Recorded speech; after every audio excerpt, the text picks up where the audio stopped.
My name is Michael King. I'm going to share with you 3 keys to success in public health today. And the first key to success is knowing who you are and why you're doing what you're doing. So I'm going to share some of the data that SAMHSA has collected. The second key to success is helping other people or helping others in general. So I'm going to share with you some of the ways that SAMHSA is working with its partners at a sort of 10,000-foot policy level and some of our HHS partners. And then the third key to success is helping yourself. And we're going to do an exercise today, most of this morning, that will help you be a better public health professional in whatever role you play. So you have handouts. You're going to need those handouts. If you don't have one, there's some extra ones here. You're going to need a pen. You may want your phone to take pictures of the slides so you don't have to wait around to access some of these resources that I'm going to share. So make sure you have your phone handy, your handout handy, your pen handy, and we're ready to go. So this is the mission of SAMSA, the Substance Abuse and Mental Health Service Administration. This is just a fancy way of saying saving lives. I believe that we all share this mission. So this is not just SAMHSA's mission, this is your mission too. This is my cohort of regional administrators. Many people don't know that SAMHSA has 10 people out in the regions. We have 10 HHS regions. There are 10 of us. There I am down in the corner. Look how nice I am. Look in the, right? And some of these other pictures are really good too. If you are not from this region and you may just be visiting, make sure you know who is in your region. The neat thing is SAMHSA is a young agency. It was founded in 1992 through a reorganization of some other agencies. And we also have fewer than 600 people typically in any given year. But they are all in DC. I am here in Region 4. I am your contact in Region 4 for anything to do with SAMHSA. I'm your advocate. I work for you guys. I try to remind people that because many folks think they need to call DC to try to get some information from SAMHSA. And sometimes that's the most appropriate thing. But if you have an issue you can't resolve, or if you just want to talk to somebody about SAMHSA stuff, call me or email me. And it turns out the most difficult part of emailing me is spelling SAMHSA. It's true. That's why there's a fill in the blank on your handout. And at this point, we are going to rehearse how to do SAMHSA, and we're going to use the SAMHSA cheer. And the reason we're going to do the SAMHSA cheer is because sitting is the new smoking, and most of you are going to be sitting for a lot of today. So part of the SAMHSA cheer involves you moving. So first, make sure you have a little bit of space to stand up around your chair, because you're about to do this, right? So give yourself a little bit of room. And now here are the rules. Go ahead and sit down for a second, but I'll tell you the rules. You're going to stand up in a minute. I know, see, people are like, these are alphas. You guys are alphas. You're ready to go. So don't worry, you're going to get a chance.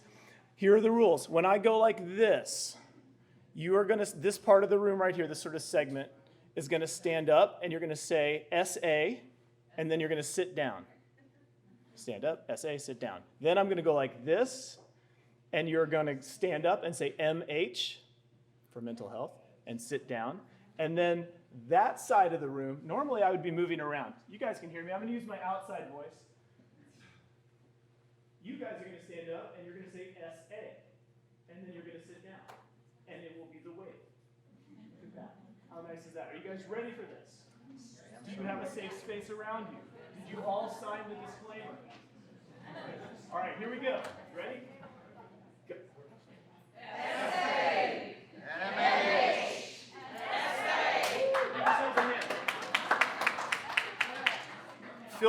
Fill in the blank. Make sure that you know how to email me. This is the most important part of the presentation, which is why I put it first. The first key to success, knowing who you are, why you're doing what you're doing. The other reason that I'm doing what I'm doing, because of data. In fact, I'd like to give a shout out to Bruce Thayer, who's the man who put me on the data path about 2 decades ago. And he's the reason I ended up in public health. And he taught me that if you can't measure it, it's not real. And you can measure pretty much anything. What we know in public health is that there are a lot of data out there. The data don't look good, and those data are actually people. Every state has experienced an increase in drug overdose deaths over the last few years. The most recent hard data that we have from 2017 to 2018 showed that at least in 14 states, it was a little bit lower, right? This is the last NCHS data brief that was published on this, on final data. So that's good news. Let's take a look at the rates for the Region 4 states.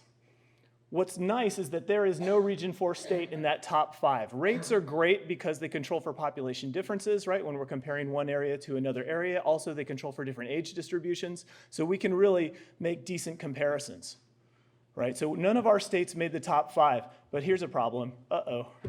There's one state in the top 5 for counts of deaths. And what state would that be? It's just coincidence that I happen to be here in Florida. Counts are great because they really speak to the burden of need. What is the level of prevention effort that you're going to need to bring to bear? What sort of resources are you going to bring to bear? So if you're talking to decision makers, you want counts. You want these numbers right here, right? Because that's going to speak to how many people you need to get in the field to address this problem. What we know is that there were over 60,000 drug overdose deaths. This is 2018 data. These are the most recent data that we have that are hard data on this. And 2/3 of those were due to opioids. Isn't that interesting? This is actually a decrease from the previous year by about 4.1%, which is encouraging. We know that for every one person who died, 11 reported a heroin substance use disorder. Now, there are blanks in your handout so you can track this. You're also going to get these slides at some point, but isn't it fun to follow along on your handout? We know that for every one person who died, 36 reported a prescription opioid substance use disorder. Where do you think people are getting these prescription opioids in order to use, misuse, and overdose? Who are they getting it from? Say it again? GP, yeah, GPs. So practitioners, dentists, oral surgeons, friends and family, and neighbors' medicine cabinets. Yep, guess what? It turns out you're right. It's prescribers and it's friends and family. That big gray pie and blue pie and this pie. And I hate pie charts, but this pie chart's pretty all right. I didn't make it, but it's pretty clear, right? If you're gonna make a pie chart, I would say only have 3 sections and make sure it's really obvious so that you don't have to add all the numbers and words. But yeah, friends and family, that's where they're coming from. We know that for every person who died, 220 misused opioids in the past year, right? So they used it for a purpose that it was not intended. We know that for every one person who died, over 1,000 filled an opioid prescription. That was me after going to the dentist. Filled the prescription, looked at the bottle, went, oh, I didn't need to fill that prescription, disposed of that bottle, right? So, but I was one of those. And so maybe you were too. Even if you didn't use it, even if you didn't develop a disorder, right? It's interesting that that's still happening. Even if you don't ask for it, you'll get it. So this should come as no surprise that we're seeing the non-fatal emergency department visits on the increase year after year. Notice that there are no data from Florida. That's why it is gray. So we don't really know what's going on in Florida. But in at least 10 of these states, there was still an increase by about 3.5%. So these are syndromic surveillance data. They change regularly, but this is from CDC's Enhanced Opioid Surveillance System, and you can check out their reports online. They update it pretty recently, or pretty regularly. The good news is nationally, still overall, these are preliminary data, we're down, right? So drug overdose deaths are down by about 0.8% by the most recent data. They haven't been finalized yet, so this number could change, but things are looking good, at least in the big picture. Yet, that's not the complete picture. Because despite all of these problems, despite the deaths, despite the disorder, we still know that there are these massive treatment gaps. Not just for substance use disorder, but for mental illness, right? And there are a number of things. We could speak for days on what accounts for these treatment gaps. But one is workforce, the other is curricula. Right? People aren't trained to do this job, so why would they do the job? Right? And then we're trying to find people to do the job because it's a hard job. So why am I showing you a picture of Benjamin Franklin? What do you think? That's actually a rhetorical question. You know why. I'm going to step away from the podium for a second. You know why? Because it's all about the Benjamins. We need resources to do our job. That's why we have people who are advocating for us at the legislature. That's why we're trying to create budgets that include substance use disorder training and a plan for our workforce. So it is about the resources, but it's also because Ben Franklin is quoted with a phrase. And there are only 2 quotes in this whole presentation. The first one is this: if you fail to plan, you're planning to fail, right? So I want to share with you a little bit about a plan and the bigger picture HHS partners that are helping you in this fight, right? So not only do you have partners, but we have a plan. This is a picture that summarizes all of your HHS partners. In your handout, you can play this at home. There is a crossword. Identify the HHS Partner Crossword. It's in your handout. It'll make you really popular at parties. I encourage you to take it along and test your friends and family. These are the answers. These are not in your handout, so that's why you have your phone. Take a picture of it, or you'll get these slides. But we are all working with you as partners, and we have a plan to deal with opioids in particular. There are a number of other plans we could talk about, and this is the plan. You can learn more about it at hhs.gov/opioids. It has 5 points, and as I go through the next few images that describe what SAMHSA is doing, you're going to see how what we're doing programmatically tracks to many of these points. The first thing is, in addition to our block grants, we're providing better services, better prevention, treatment, and recovery services by giving states and tribes a lot of money that is specific to opioids. So in SAMHSA talk, if you hear someone talking about SOR, STR, or TOR, this is what they're talking about. So you can now speak SAMHSA speak, which is really important, right? Speaking people's languages. We're giving billions of dollars specifically to opioids, and these dollars have increased flexibility recently so that they can be spent on stimulants, which is really good news. We listen to the public, we listen to the practitioners on the front lines, and we increase the flexibility of that money, which is exciting. In addition to that, because we are a public health agency, we're data-driven. So we're always working to improve surveillance. We have expanded and accelerated the distribution of our National Survey on Drug Use and Health. That's where all of those numbers came from at the start of this presentation. This is the #1 source for behavioral health information in our country. The most recent data out are 2018 data. We're still crunching the numbers for 2019. Unfortunately, we produced these state behavioral health barometers that you can see on the right side. They're just a little bit slower. So we have the 2017 one that's out right now. We'll get the 2018 out soon. We've continued to expand access to and use of overdose reversing drugs. Like this, who has some of this in their pocket right now? Anyone? Yeah, good. Even if you don't have it, who here, raise your hand, raise 2 hands if you've taken some training on how to use this. Anyone? All right, that's better. Good. If you don't have it, if you haven't taken a training on how to use it, there are free trainings all over the place, right? You can get this for free as well from pharmacies. They will give this to you so that you can save a life. It is just as important as knowing how to do CPR. So if you know how to do CPR and you don't have one of these, then your training is incomplete. And overdoses are happening all over the place. If you think you're not going to encounter one, then I think you're fooling yourself, right? And we are always the easiest people to fool, right? When we don't want to believe we're going to encounter an overdose. So this is something that we're doing. We're doubling the funding for support of this, and we know it's working because we're seeing this dramatic increase in dispensing across pharmacies all over the US. In fact, we hit our HHS goal for dispensing of naloxone way before 2019. In fact, these data are out of date, and that tops out at 250,000. There are now over 280,000 doses that have been dispensed, right? So these data are not even current. What's even better is the last data point from our program that we funded on this, which I believe was the end of 2019, reported over 10,000 overdoses reversed.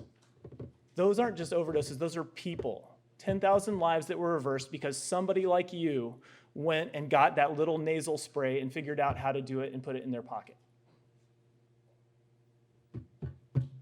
Okay, just wanted to pause on that because that's really important. If you want to know more about what SAMHSA is doing grant-wise, go to our grant tab online. What's really cool about that is you can see all of the training materials and who's eligible. You can watch the videos that everybody who applies for a SAMHSA grant gets to watch. You can figure out if you could apply for a SAMHSA grant. I encourage you to seek out a university as a partner because they're a fantastic partner in this. They've done it before and they can help you succeed. So always seek out people who do this stuff. If you will just want to know, maybe you don't want a grant, but you want to know who's got your tax dollars, and I know I do, go to your state. Click on your little state there, and look at that. Here's Florida's summary for fiscal year 2019, both discretionary and non-discretionary. You can also see who got that money and what they did with your tax dollars. So if you're curious, go check it out. You can find out where your money's going. Beyond grants, we have a national network of technology transfer centers Before 2018, these technology transfer centers, our addiction, prevention, and mental health technology transfer centers, were only accessible to grantees. In 2018, it became open to all of you. This is a picture of our addiction technology transfer centers. They have provided technical assistance in the last 2 years to over 50,000 people just like you. These are the primary contacts for the 3 centers that we have in Region 4. These are the top of the food chain for those places. This is not their general landing page. These are the heads of those technology transfer centers. These are the people who wrote the grant to SAMHSA to become this thing to help you all out. So I encourage you to reach out to them. We're helping practitioners and expanding evidence-based treatment for things like opioid addiction through websites like this, the Provider Clinical Support System. This provides 24-hour Data 2000 waiver training. So if you're a prescriber and you want to be able to prescribe any of the FDA-approved medications for medication-assisted treatment, you can go get your waiver here. There are also webinars. They provide mentoring. They will hook you up if you want to work in addictions. We know it's working because we're tracking the number of waivered providers all around the country. If you don't know what a data waiver is, if you don't know what medication-assisted treatment is, email me or contact the university or ask somebody in the field. It's really important. We also provide rapid state-targeted technical assistance through the Opioid Response Network. This is really just the American Academy of Addiction Psychiatry and about 27 partner organizations who volunteered to answer your questions in 24 hours, roughly. If you submit a request, they will answer your questions about opioids, about substance use disorder, what have you. And this is usually a team specific to your state. So they're here in Florida somewhere, which is exciting. If you want to know what works from SAMHSA's perspective, we collected it all in our evidence-based resource center. The coolest thing about that is our treatment locator, the findtreatment.samhsa.gov treatment locator. So if you know somebody who needs help, this is where you can direct them. What might be confusing is you've recently seen the launch of findtreatment.gov. Remarkably similar, no? It is the same library of substance abuse providers, but none of the other providers. It's more user-friendly and has these cool pictures, but it doesn't have all of the resources. So depending on what you're looking for, maybe you're going to opt for user-friendly, maybe you're going to opt for the more broad, robust treatment locator. I don't know. We produce other guidance. I say new-ish guidance because Tip 63 and medication-assisted treatment information is so cutting edge and is changing so rapidly that even though we just published that a little over a year ago, we're already revising it, and it has been pulled from the SAMHSA website. So there's a new one up there, but there are resources available that are for free that your tax dollars have paid for that you ought to download or tell people about. If you do not already have a SAMHSA app on your phone, does anyone? Raise your hand if you have a SAMHSA app. Oh no. Okay, here's your homework for today, right? You can do this while you're in this session. Before the session is over, go to the SAMHSA website, right? Right there's the URL, and download an app. And I'll tell you, my favorite is the disaster app because there's psychological first aid on there. There are a number of other resources on there. If you happen to work in a mental health setting where you have to make referrals for suicide risks, Suicide Safe is really cool. Talk They Hear You is also neat, but I like the disaster app. I've had it on my phone for years. Get an app today, right now. Really. There's no excuse not to have an app on your phone. You've got all these other apps, right? Second quote. This is where we start to do a little bit of work. Second quote, Mike Tyson, everyone's got a plan until you get punched in the face. So all of this information is great, but it's no good if you guys burn yourself out. So we're going to do a little bit of self-care. We're going to do a personal resilience plan. I want you to tear that last page off of your handout. It's a blank page and has some lines on it. Tear the blank page with lines off the back of your handout. That's what we're going to use. And we're going to talk about our expectations because our experience of anything, like say pandemic coronavirus, is based on our expectations. So when I talk to officers at the CDC about being deployed or a pandemic outbreak, and also when I talk to them about personal protective equipment, like this resilience planning is for you, this is your behavioral health PPE, by the way. They have certain expectations. This is what they believe was going to happen. They thought they were going to be in the big suit going out on the wing of an airplane. That's what they thought. But then when they got deployed, this is what it looked like. They were sitting in an office, and guess their PPE was the wrist rest in the ergonomic chair, right? That's what their actual deployments looked like, and that's what their PPE looked like. So today, this is your PPE. So I want you to fold it in half, and I want you to write down your name. I want you to write down, let's say you can prepare yourself for pandemic outbreak, and today's date and where you are right now. Go ahead and write that stuff down. Pandemic outbreak preparedness, or just coronavirus, COVID-19, you could do that. Today's date and where you are right now. Because when you're planning for any event, when you're doing your personal resilience planning, it has to be event specific. It's not one size fits all. You can't do this now and have it apply the next time you maybe get deployed to an emergency operations center for something, or the next time you're at some stressful event. It really has to be event specific. So now we're gonna buddy check. Look over at your buddy. Do they have all of that information? Look over at your buddy. Raise your hand if your buddy has that information. Raise it, let me keep the hands high. I need to see hands. We can't move on. Oh my gosh.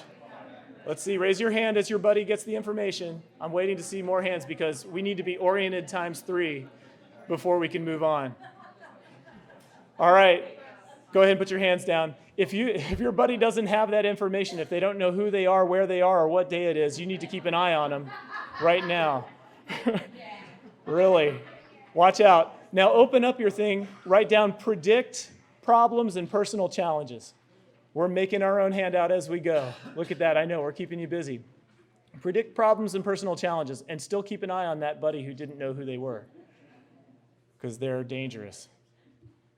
Now, most of us get a chance to go on a deployment, or maybe we're doing our day-to-day job and maybe related to pan flu or pan coronavirus because of our employer, right? So we can expect what's gonna happen the next day on the job, right? It's really easy to expect what's gonna happen. And the more we can anticipate what's gonna happen to us, the easier it is to prepare. So we usually don't have a lot of anxiety going to our day-to-day job. But what if tomorrow you get the call, hey, you're gonna go respond to COVID-19, you're gonna go to the airport at the quarantine station, you're gonna be taking little temperatures in people's ears, and you're gonna be doing this or that, and you're like, whoa, I'm excited. And the problem is, you don't really know what's around the next corner, right? Like, what's stressful to me isn't stressful to you, and you don't really know what's gonna happen next. So suddenly you're freaking out. These are some things that you might anticipate on a deployment. These are also some things that you guys might anticipate happening during the next phase of our pan-coronavirus response.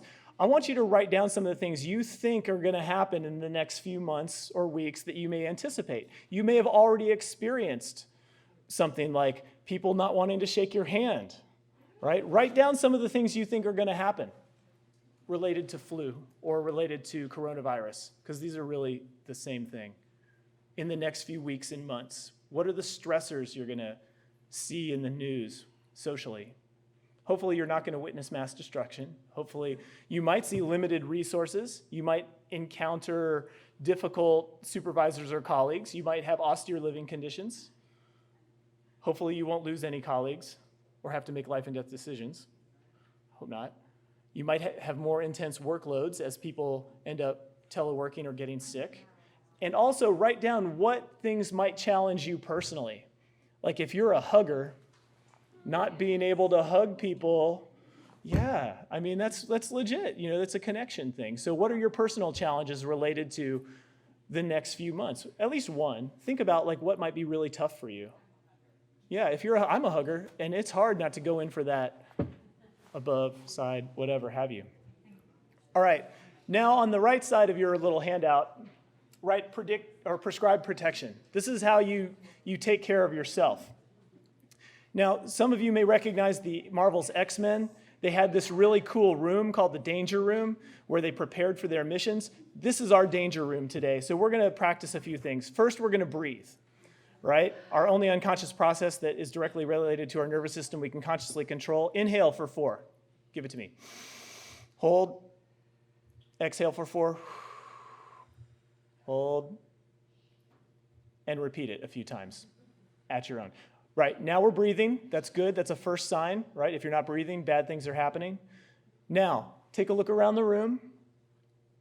Notice 3 things that are not going to disturb you or bother you. Just acknowledge them in your head. Look around, name them in your head, and then notice 3 things you can touch or feel that don't disturb you at all. Like, I have a water bottle, I have a hat, I have this wood stuff. And then I want you to listen, 3 things you can hear that don't disturb you. If you're ever feeling anxious, if you ever need to refocus on what's important now, you can go ahead and do this. Nice refocusing drill, right? Who recognizes this? Yeah, holodeck, right? For you Harry Potter fans, this is the room of requirement, right? It becomes whatever you want. For example, like Jean-Luc would go down, the captain of the Enterprise would go down, and he would make it become the south of France with his favorite pit bull. Everyone needs a favorite pit bull, right? So he could recover from his taxing missions. And you guys can do this too. Make a note on your handout, what's your happy place? If you were today going to go and include a picture on your telephone of your happy spot, where would that be? If you already have it, don't bother writing anything down. If you know it's on your phone. If it's not on your phone, I encourage you to create your own holodeck. This is Joshua Tree. This is me driving into Joshua Tree like I do every December to go rock climbing. It's my happy place. When I look at that picture, I'm not here, as nice as this is, like, oh, I am at Joshua Tree, right? So if you don't have a happy spot, you need to go and get one on your phone. We're going to do one other thing. Like, these are some other things that you can do to help you stay safe during COVID-19. I'm going to ask Ellen to help me out. Let's do what's going to keep us healthy and safe during COVID-19. Come on here. All right, you ready? So it's like, hey Ellen, it's great to see you. I haven't seen you for here we go. 1, 2, 4. Good to see you. All right. And every time I see Ellen, that's how I'm going to greet her. Instead of going in for the hug, instead of going in for the big handshake, right? What are you going to do to keep yourself healthy while people begin to social distance, while people begin to look at you like, oh, is they coming in for the hug? I don't know, right? What are you going to do? Because our society is changing right now. The horses left the stable in our national response to this virus, right? And so start to get ready for that. Now, flip it on the back. Engage your plan. Write that down. This is important to know. Why is it important to know how to engage your plan? We're going to do an exercise. 5 minutes? Okay, we're going to hurry. We're going to do an exercise, though, because this is fun. Everyone stand up for me. We're going to risk a little personal contact. I want you to hold your left hand in front of the person next to you. So, like, if I'm standing here, there's someone next to me, your left hand out in front of the person next to you. If there's no one on your left, then you can adjust, right? If there's no one on your left, just adjust. Now I want you to put your right finger in front of the hand in front of you. So, adjust if there's no one around you. So you should have your finger in someone else's hand. Maybe it's just going one way. If you don't have any options. Now here are the rules. When I say gotcha, you're going to try to capture their finger and avoid being captured. You ready? Ready? 3, 2, 1, gotcha.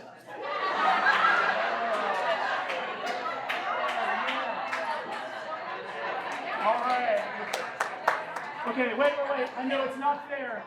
Lefties, right? Lefties. So let's try it again. Switch hands. Switch hands. We got to be fair to lefties in the crowd. Ready? 3, 2, 1, gotcha! All right. Oh, I love it. I love it. So in addition to hand sanitizing right now, did you guys notice what happened because of that? What changed because of the activity? What changed because of the stress? Some people got like super into it, and some people kind of went, whoa, I'm not even going to stand up. I don't care what King says. I'm staying in my chair, right? Right? So even an experience of meaningless stress exaggerates our natural tendencies, and it's really important for us to be aware of this, right? So we can better handle it. Like on our day job, right? Like I know Bruce, when he walks into his classroom, he's like this. He's the boss.